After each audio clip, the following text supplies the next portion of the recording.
energy. We're just too dependent on oil. Now, I know that sounds hard for a Texas guy to say. You're probably wondering whether I mean it. I do. It's a national security issue to be dependent on oil from parts of the world where some of the folks don't like us. It's an issue that's got to be dealt with now. There's an economic security issue when it comes to being dependent on oil.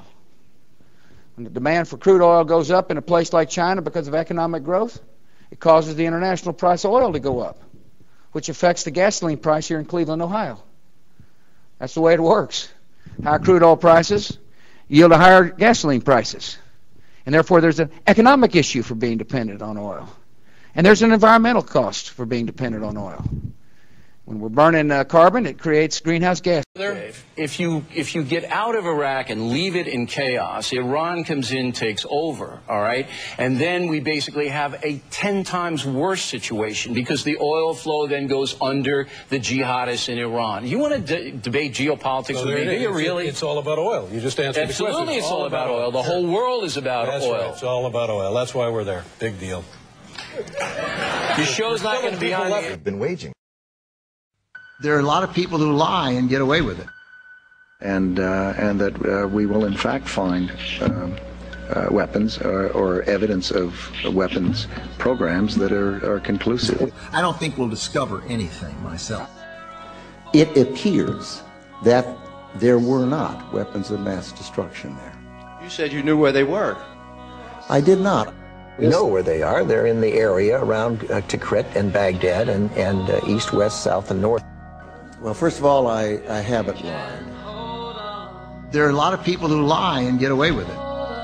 Talking about lies and your allegation that there was bulletproof evidence of ties between Al-Qaeda and Iraq. Was that a lie? Intelligence gathered by this and other governments leaves no doubt that the Iraqi regime continues to possess and conceal some of the most lethal weapons ever devised. Our people are going to find out the truth, and the truth will say that this intelligence is good intelligence, no doubt in my mind. I don't know anybody that I can think of who has contended that the Iraqis had nuclear weapons. And we believe he has, in fact, reconstituted nuclear weapons. Saddam Hussein is determined to get his hands on a nuclear bomb.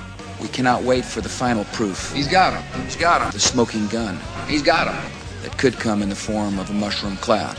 Colin Powell didn't lie. My colleagues, every statement I make today is backed up by sources, solid sources. These are not assertions. What we're giving you are facts and conclusions based on solid intelligence. He has not developed any significant capability with respect to weapons of mass destruction. He is unable to project conventional power against his neighbors. Our people are going to find out the truth. I have not suggested there's a connection between Iraq and 9/11. You have said in the past that it was, quote, pretty well confirmed. No, I never said that. Okay. I think that is... That's absolutely not. What I said was, it's been pretty well confirmed that he did go to Prague and he did meet with a senior official of the Iraqi intelligence service. Saddam Hussein aids and protects terrorists, including members of Al-Qaeda. Secretly and without fingerprints, he could provide one of his hidden weapons to terrorists or help them develop their own. What did Iraq have to do with what? The attack on the World Trade Center. Nothing. He said there were three main reasons for going to war in Iraq. Weapons of mass destruction. Saddam Hussein has gone to elaborate lengths, spent enormous sums, taken great risks to build and keep weapons of mass destruction. The claim that Iraq was sponsoring terrorists who would have attacked us on 9/11. Before September the 11th, many in the world believed that Saddam Hussein could be contained. And that Iraq had purchased nuclear materials from Niger.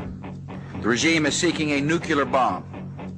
All three of those turned out to be false. First, just if I might correct a misperception, I don't think we ever said, at least I know I didn't say, that there was a direct connection between September the 11th and Saddam Hussein. Who does the president think he's effing kidding? Of course, it was information that was mistaken.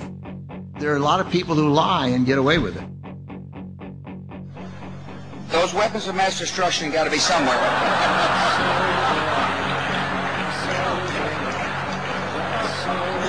Nope, no weapons over there.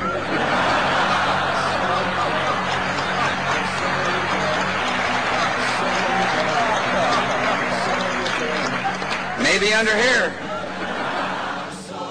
When you have a precedent set like that, and you have somebody, George Tenet, acknowledging in his book that he knew that the administration was deceiving the American people into a situation that is murdering young men and women from this country and others, that George Tenet and Dick Cheney and Condoleezza Rice and George Bush et al. Should be in fucking jail.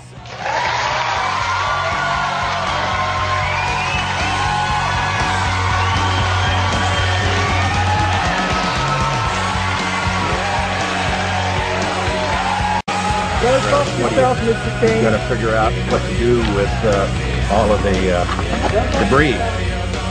How about you? You made money off the Gulf War!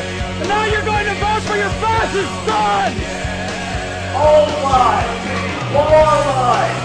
Still lies! Stop the lies! Stop the lies!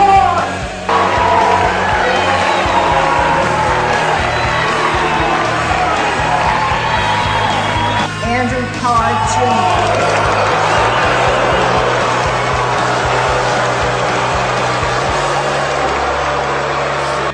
It is important step. We're doing crimes for treason! Do not, you son of a bitch!